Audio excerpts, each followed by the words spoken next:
Being selected to run for your country is one of the highest honours a runner can achieve. Last October, when I finished first in my age category at the Knutsford 10K, I qualified to run for England Masters at the Great Birmingham 10K on the 5th of May 2024. My one hope was that I could do justice to the honour that running in this competition meant.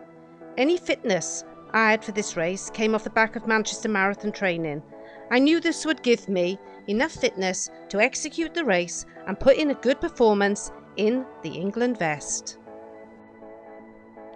So this is the tale of how my big day went and if I did justice to myself when running in an England vest.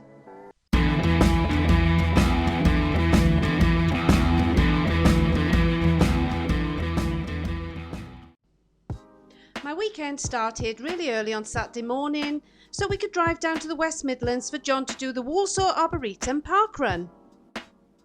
It was nice to meet up with fellow YouTuber Rachel D and her partner Rory, and we enjoyed a good run around the 20-minute mark. We'll have to see how we all got on when that video comes out later this week.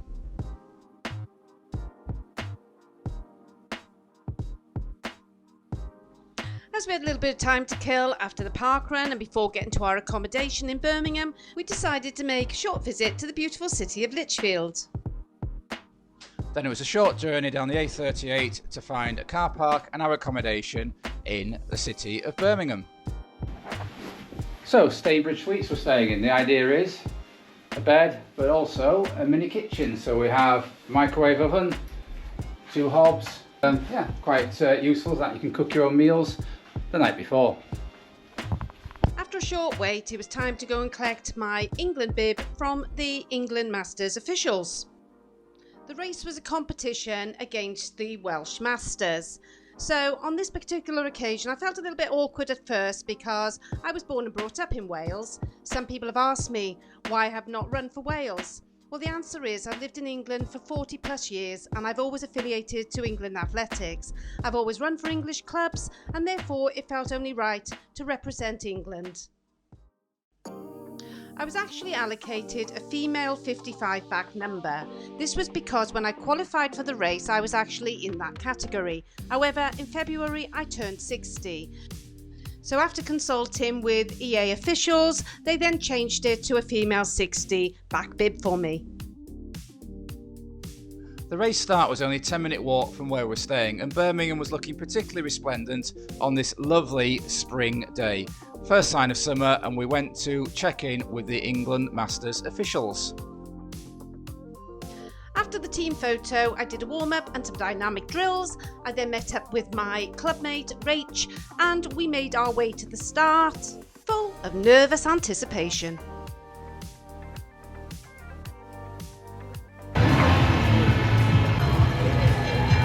I positioned myself on a bridge right near the start so I could see all the runners stream past. Once we got started, the nerves disappeared and I was ready to go. I felt relaxed and luckily and happily, the little strain I had in my hamstring earlier in the week seemed to have disappeared. I was really pleased about this. The start was a downhill start and everybody seemed to fly off. I kept my nerve and thought, don't go too fast. Make sure you're in control of the pace. Because the route to the 10K was quite twisty and turny, I'd worked out a way that I could get round Birmingham and see dawn at several points on the course. It was really nice on my travels to come across Thomas Attwood MP chilling out in the Birmingham sunshine, reading his Sunday papers and preparing for political reform. England Masters is made up of runners from 35 years upwards and is in 5-year age categories. So we can see some of the leading runners flying past here. We've seen Gemma Steele, who used to run for Great Britain, and I nervously awaited Dawn's arrival, hoping she had a smile on her face and was going to be running strong. So the first half of the course was quite twisty and up and down. I went through the first mile in 6:53, the second mile in 6:50, and the third mile was quite a climb, and that came out in 7:29. It was lovely to see John just before the halfway point, and I was really chuffed and quite relaxed at this point. So after seeing Dawn, I hot-footed it down to the 6k point to see runners streaming past. It was good to watch the race unfold, and then hopefully await Dawn looking strong later in the second half of the race. The course was a good championship course. It was one that you had to think your way through. You couldn't just go for it because of the nature of the ups, the downs, the twists. It was also quite a warm day, and for the first time this year I ended up chucking water over my head. So although the race is a competition against Wales, it's also a competition in itself where you're racing against your own age category. At this point in the course, I had a feeling I was in 4th position because I'd seen 3 women go off in front of me and I hadn't seen anybody else come past me. However, as I got closer and closer, I could see a woman with a V60 on her back. And by then I was thinking, chase her down, because I knew if I could get in front of her, I was possibly then in 3rd position and I only had to hang on for a couple of miles and hopefully finish in the top 3. So I did get myself into what I thought was 3rd position, but I wasn't 100% certain. Siobhan, Matthew, Adam Smith. So I got myself a nice viewing point about 100 yards from the end of the race and watched the Masters runners come in, all running strong. Hoping Dawn would come in somewhere around 45 minutes, which would be a good showing on this course in these conditions. So the final 3 miles I knocked out at 6:50, 6:54 and 7:11, and a final little sprint at 6:48 into the finish, and I had a time of 44:13. Athletic Club, that's coming on in. Now we're seeing various people running and Athletics Triathlon Club. What, wasn't it? You'll see lots of vests coming on in a while. How's the charities today? No, it's this. So I walked through the finish and collected my goodies. I spoke to my clubmate Andy, who had also had a good run. We were very fortunate. We had 3 runners from our club, Penston Footpath Runners, and it was nice to meet up with Rach at the end, who also had a good run on her England debut.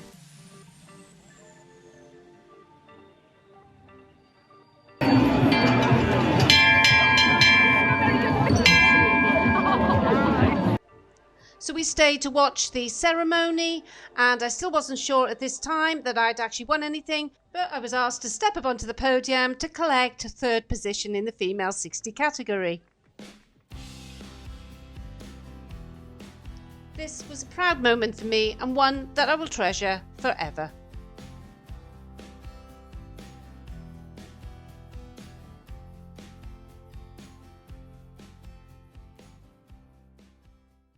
So it's now the day after the Great Birmingham 10K and Dawn is still super pleased with the way things turn out. So is the Birmingham 10K a race you'd recommend other people to do? Yes, certainly if you like an event atmosphere and a city 10K or half marathon, because there was a half marathon on, then yes, certainly it's one I would recommend. It was really well organised. Okay, and how about the England Masters aspect of it? Is that something you'd be looking to do in the future?